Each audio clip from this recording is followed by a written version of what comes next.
वजीर हमारे खारजा साहब कहते हैं कि मैं वजीर खारजा हूं और मेरे घर में टैंकर से पानी आता है। तो बताएं कि ये K4 मंसूबा क्यों नहीं बना? ये टैंकर माफिया किसको भत्ता देती है? ये टैंकर माफिया चल कैसे रहा है? आपको तो फ्री में टैंकर मिलता है। गरीब लोगों से पूछें। कराची की आबादी 31 लाख बढ़ी नहीं है, 1.5 करोड़ कम हुई है। जो ये भाषण दे रहे हैं ना कि 31 लाख बढ़ गई है, उन्होंने सौदेबाजी की है।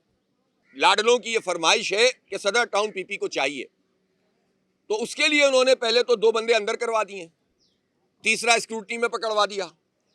नॉमिनेशन फाइल हो चुकी हैं। जो एक्स्ट्रा सीट्स हैं वो 8 सीट मिलनी है पीटीआई को। इस तरह उनकी सीटों की तादाद 16 बननी है। लेकिन इलेक्शन कमीशन यानी आरओ को इस्तेमाल करके पीपुल्स पार्टी ने स्क्रूटनी नहीं होने दी, पुलिस लगा दी चारों तरफ। तुम्हारा मुकाबला उन लोगों से नहीं है अब कि जिनको तुम खरीद लिया करते थे। ये जमात इस्लामी है।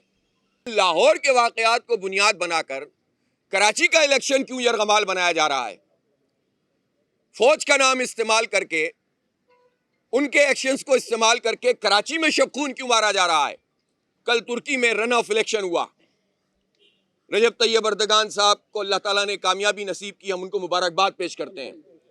पूरा इलेक्शन हुआ आज से 14 दिन पहले, पार्लियामेंट का भी हुआ, सदारत का भी हुआ। 52 मिलियन लोगों ने, 5 करोड़ 20 लाख लोगों ने वोट कास्ट किया। वो पूरा इलेक्शन करा गए, एक शिकायत नहीं है। आपसे एक शहर का इलेक्शन नहीं हो पा रहा, यरगमाल बना हुआ इलेक्शन, और आप नौकरी और गुलामी कर रहे हैं, अवाम के साथ नहीं खड़े हुए। लाहौर के वाकयात को बुनियाद बनाकर कराची का इलेक्शन क्यों यरगमाल बनाया जा रहा है? फौज का नाम इस्तेमाल करके, उनके एक्शंस को इस्तेमाल करके कराची में शबखून क्यों मारा जा रहा है? अब इस वक्त हमने जो पिटीशन फाइल की है उसमें हमने ऑनरेबल कोर्ट से यह अर्ज किया है कि जब 15 जून को इंतखाब हो रहा है तो इस वक्त तक भी सूरत हाल ये है कि 4-5 चेयरमैन ने हलफ नहीं उठाया, जेलों में मौजूद हैं। कितने लोग ऐसे हैं जो बमुश्किल हलफ उठा सके, वहां से भी गिरफ्तारियां हुई। कितने वाइस चेयरमैन की गिरफ्तारियां हुई हैं। एक माजूर सीट के ऊपर स्क्रूटनी कराने के लिए सदर टाउन में एक आदमी पहुंचा, उसको भी गिरफ्तार करवा लिया। और मैं आपको मिसाल देना चाहता हूं सदर टाउन की। सदर टाउन में 8 यूनियन कमेटियां पीटीआई ने जीती हैं, 3 या 4 पीपल्स पार्टी की हैं, और 13 का ऐवान है, एक टीएलपी है। अब उन्होंने कहा कि जनाब लाडलों की यह फरमाइश है कि सदर टाउन पीपी को चाहिए, तो उसके लिए उन्होंने पहले तो 2 बंदे अंदर करवा दिए, तीसरा स्क्रूटनी में पकड़वा दिया। नॉमिनेशन फाइल हो चुकी हैं। जो एक्स्ट्रा सीट्स हैं वो 8 सीट मिलनी है पीटीआई को। इस तरह उनकी सीटों की तादाद 16 बननी है। लेकिन इलेक्शन कमीशन यानी आरओ को इस्तेमाल करके पीपुल्स पार्टी ने स्क्रूटनी नहीं होने दी, पुलिस लगा दी चारों तरफ, और जो आने लगा उसको पकड़ लिया। तो कौन आएगा? ये इलेक्शन हो रहा है, ये मजाक हो रहा है। तुम्हारा मुकाबला उन लोगों से नहीं है अब कि जिनको तुम खरीद लिया करते थे। ये जमात इस्लामी है। इस वक्त पीटीआई के जितने हमारे दोस्त हैं, चेयरमैन हैं, वो सब अल्हम्दुलिल्लाह हमसे राब्ते में, हम कोशिश कर रहे हैं। कुछ लोग लापता हैं, कुछ जेलों में हैं, लेकिन बाकी दीगर अफराद से हमारा राब्ता है। स्क्रूटनी के मराइल में जो मदद हो सकी हमने की है। इस वक्त मसला पार्टियों का नहीं है, इस वक्त मसला शहर के मुस्तकबिल का है। इस वक्त मामला हमारे बच्चों के मुस्तकबिल का है। बर्बाद करके रख दिया है इस शहर को इन जालिमों ने। ना कोई ट्रांसपोर्ट का निजाम, ना कोई सीवरेज का निजाम। गटर के ढक्कन खुले हुए हैं, बच्चे उसमें गिरकर मर रहे हैं। नाले जो हैं वो खुले हुए हैं, उन पे कचरा जमा हुआ है, दीवारें तक नहीं होती। लोग, बच्चे डूब जाते हैं, बड़े खवातीन डूबती हैं। इस शहर का ये हाल किया है। इस शहर का ये हाल किया है कि यहां 18 साल में K4 मंसूबा नहीं बना, और सब आकर हमारा मजाक बनाते हैं। हर कुछ दिनों के बाद एक इफ्तिताह करके चले जाते हैं, झूठ बोलते हैं पूरी कौम के साथ। ऐलानात बड़े बड़े करते हैं, बजट में पैसे रखते नहीं हैं। हर इलेक्शन से पहले एक इफ्तिताह हो जाता है। और वजीर हमारे खारजा साहब कहते हैं कि मैं वजीर खारजा हूं और मेरे घर में टैंकर से पानी आता है। तो बताएं कि ये K4 मंसूबा क्यों नहीं बना? ये टैंकर माफिया किसको भत्ता देती है? ये टैंकर माफिया चल कैसे रहा है? आपको तो फ्री में टैंकर मिलता है। गरीब लोगों से पूछें, अवाम से पूछें, जिनके घरों में 2-2 महीने बाद, 1-1 महीने बाद, 15 दिन में पानी आता है। बाज इलाकों में पानी आता ही नहीं है। कल तुर्की में रन ऑफ इलेक्शन हुआ, रजब तैयब अर्दगान साहब को अल्लाह ताला ने कामयाबी नसीब की, हम उनको मुबारकबाद पेश करते हैं। पूरा इलेक्शन हुआ आज से 14 दिन पहले, पार्लियामेंट का भी हुआ, सदारत का भी हुआ।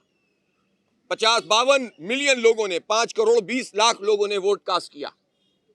कल रन ऑफ इलेक्शन हुआ, कांटे का मुकाबला था और जीतने वाले ने 47.9%, हारने वाले ने 47.9% वोट लिए, जीतने वाले ने 52.1% वोट लिए। कोई एक शिकायत धांधली की नहीं आई। 5 करोड़ वोट डले और घर बैठ के नहीं डाले, पोलिंग स्टेशनों में जाके डाले। कितना जबरदस्त मुकाबला होगा, क्या पार्टियों के दरमियान सियासी जो है इख्तिलाफ होगा, कैंपेन चल रही होगी, लेकिन जीतने वाले की जीत को हारने वाले ने कबूल किया और जीतने वाले ने कहा कि ये जीत सबकी जीत है, इसलिए कि कोई धांधली नहीं हुई, कोई धांधला नहीं हुआ, कोई शिकायत नहीं हुई। सिकंदर राजा साहब वो पूरा इलेक्शन करा गए, एक शिकायत नहीं है। आपसे एक शहर का इलेक्शन नहीं हो पा रहा, यरगमाल बना हुआ इलेक्शन, और आप नौकरी और गुलामी कर रहे हैं, अवाम के साथ नहीं खड़े हुए। करें बात हमसे, फिर हम बताएंगे कि इलेक्शन कमीशन पीपल्स पार्टी को कैसे फैसिलिटेट कर रहा है। सामना करने के लिए तैयार हो जाएं। तो इसलिए यरगमाल नहीं बनने देंगे इस इलेक्शन को, और कुछ हया और शर्म करनी चाहिए। तुर्की से सबक हासिल करो और अपने इस निजाम को बेहतर बनाओ और अवाम को उनका आईनी और जमहूरी हक दो। के इलेक्ट्रिक के खिलाफ तो भाई जमात इस्लामी के अलावा सीरियसली काम किसने किया है? सारे तो बिके हुए हैं उसके हाथों। तो हमने तो इस अदालत में भी हमारा केस मौजूद है, सुप्रीम कोर्ट में भी मौजूद है, सड़कों पे भी हम मौजूद हैं। अभी इनका डिस्ट्रीब्यूशन का लाइसेंस, उसकी मुद्दत पूरी हो रही है, उसके हवाले से हमने नेपरा की हेयरिंग भी, उसमें तहरीर भी भेजी है। अगर उन्होंने कोई गड़बड़ की तो हम कोर्ट भी आएंगे, एहतजाज भी करेंगे। अब इस लाइसेंस को मजीद कैरी ऑन नहीं होना चाहिए। कंपटीशन कमीशन ऑफ पाकिस्तान के तहत कई कंपनियों को इनवाइट करके डिस्ट्रीब्यूट करना चाहिए, लेकिन उससे पहले जो जनरेशन है उसको कौमी तहवील में लेना चाहिए, इसलिए कि पाकिस्तान में बिजली ज़्यादा है और कंजम्पशन कम है। तो जब बिजली ज़्यादा है तो कराची को नेशनल ग्रिड से बिजली दो, और सस्ती बिजली है वो। ये तो के इलेक्ट्रिक तो महंगी बिजली बनाता है और हुकूमत के मंजूर नज़र होने की वजह से प्रॉफिट कमाता है। फ्यूल एडजस्टमेंट चार्जेस लगाते हैं, ख़राब प्लांट के ऊपर जब चलाते हैं तो फ्यूल ज़्यादा लगता है, उसके चार्जेस भी कराची के शहरी अदा करते हैं, बिजली भी पूरी नहीं मिलती।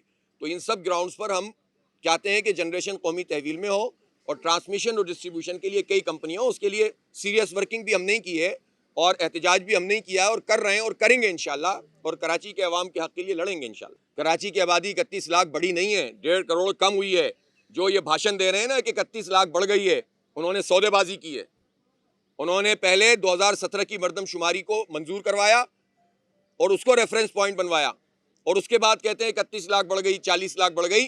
और भाई ये बताओ कि हम 3.5 करोड़ हैं, हम 1 करोड़ 92 लाख क्यों गिने जा रहे हैं? इसका जवाब दो। जो 40 साल से हुकूमतों में मौजूद हैं, जो हर हुकूमत का हिस्सा हैं, इस वक्त भी हुकूमत में शामिल हैं, वो हमें बेवकूफ़ ना बनाएं कि 31 लाख बढ़ गई, वो बताएं 1.5 करोड़ कहाँ है।